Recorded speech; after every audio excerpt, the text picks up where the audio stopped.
Hi friends అందరికీ. నిన్న night అయితే మేము జాతరకి వెళ్ళినాం కదా. ఈ జాతర వచ్చేసి అయితే మహబూబ్ నగర్ అండ్ అన్వాడ దగ్గరలో ఉన్న శ్రీ శ్రీ రాకంకొండ వెంకటేశ్వర స్వామి దేవాలయంకి అయితే వెళ్ళినాం మేము నిన్న నైట్. ఇక్కడ వచ్చేసి అయితే మాకు వడి బియ్యం పోస్తుండ్రు అమ్మవాళ్ళు. మాకు 11 years కంప్లీట్ అవుతున్నాయని మా పెద్దమ్మ అయితే ఫస్ట్ అయితే బట్టలు పెట్టయితే బియ్యం పోస్తుంది. తర్వాత వచ్చేసి అయితే మా పిన్ని పోస్తుంది. మా పిన్నిని అయితే చాలా వరకు నా వీడియోలో చూసే ఉంటారు. హైదరాబాద్లో కలిసి ఉండడం వేరు, ఇక్కడ వచ్చినాక కూడా మళ్ళీ కలిసి ఇలా బియ్యం పోపేసుకుంటే చాలా హ్యాపీగా ఉంటుంది కదా.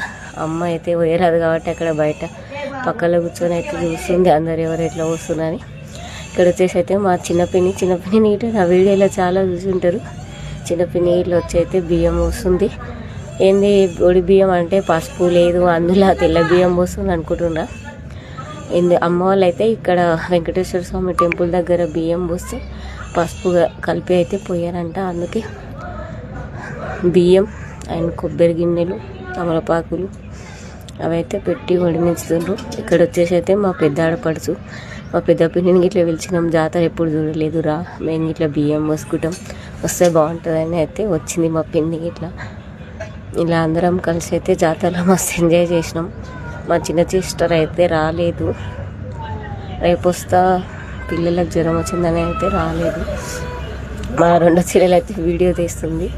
ఇక్కడ వచ్చేసి అయితే మా చిన్న వదిన కూడా వడినించుతుంది, బియ్యం పోస్తుంది. ఇక్కడ మా సైడ్ అయితే మగవాళ్ళకి ఇట్లా ఒడి బియ్యం పోస్తారు, కొందరు అయితే పోయరు.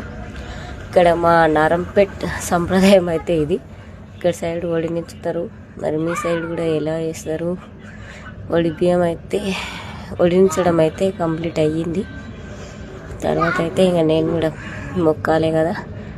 మా పిన్ని వాళ్ళు అయితే హారతిస్తుండ్రు. ఇక్కడ బాగా నవ్విస్తున్నారు. మాకైతే కట్నం పెట్టాలి 1001 అని. ఇక్కడ వచ్చేసి అయితే దేవుని దర్శనం